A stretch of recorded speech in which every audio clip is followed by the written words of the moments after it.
Everyone.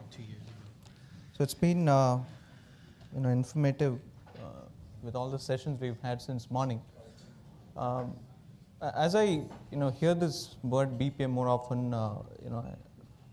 one recent quote that comes to my mind from another event.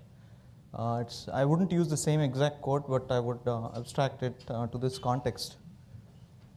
So, what is BPM? BPM is like teenage sex. Everyone's talking about it. Some people are doing it, and those who are doing are probably not doing it right.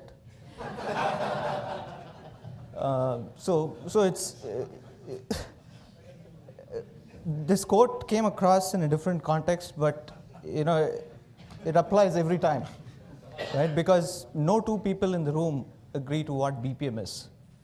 The methodologies, the technologies, the product vendors, implementation partners, customers, even within the customer organization, IT business. So it's an evolving field. The last 15, 20 years, there has been tremendous progress in how this space has formalized. So we defined BPM. The topic that we have is lean BPM.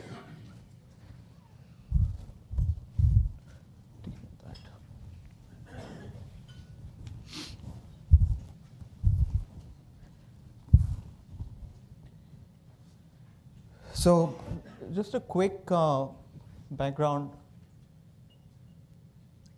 When a lot of things are evolving and maturing in BPM in general, what's the correlation between BPM, the lean thinking, and Six Sigma practices? So that's what the intent of the panel is, to brainstorm a few options and perspectives on how organizations can benefit by leveraging the best of these three and many other perspectives that all contribute to business process excellence. And with me on the panel, I have Adrian and Tim. Can you introduce yourself, please, before we get started? Sure. My name's Tim Burns. I'm with Citi. I am been given the dubious honor to not only try and make the workflows and the BPM consistent globally, but to bring the teams together from the technology and the operations side. I am historically from the technology side of the house. I think somebody mentioned 20 plus as the, instead of stating the years, I don't know if that was you, Scott, but 20 plus years in technology, and now I'm on the business side of the house. So I'm pulling the teams together, breaking the barriers, knocking the fences down, and killing the alligators.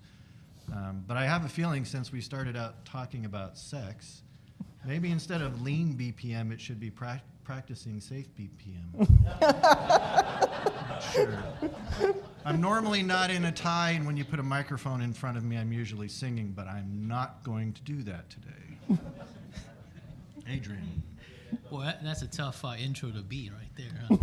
Huh? Adrian He, Wells Fargo Bank. Pleasure to be here with you today. Part of an enterprise group, I lead the offshoring outsourcing effort for our wholesale banking divisions. And I also separately lead a process reengineering team that we're building. I think the word was COE somewhere earlier on, that will deploy across the bank. So hope to share some interesting perspectives with you today. Thanks, Tim and Adrian. So to set the context of what the panel means by lean BPM, I'll start off with my perspective, and then Tim and Adrian can add. Every organization has some kind of a vision or strategy. It could be time-bound, or it could be driven by the values of the organization. Now, how that is radiated internally within the organization and to external entities is through how well those business processes are functioning. It may not be viewed or understood as processes, but work is happening in some form. And how much of visibility the internal participants and external participants have into how work is done varies. So the highest level of maturity is brought into an organization in terms of business process excellence is when the voice of the customer is integrated with operational metrics. And there is also an efficiency and ongoing commitment to manage and excel the business processes, which is some form of radiation of your organizational vision.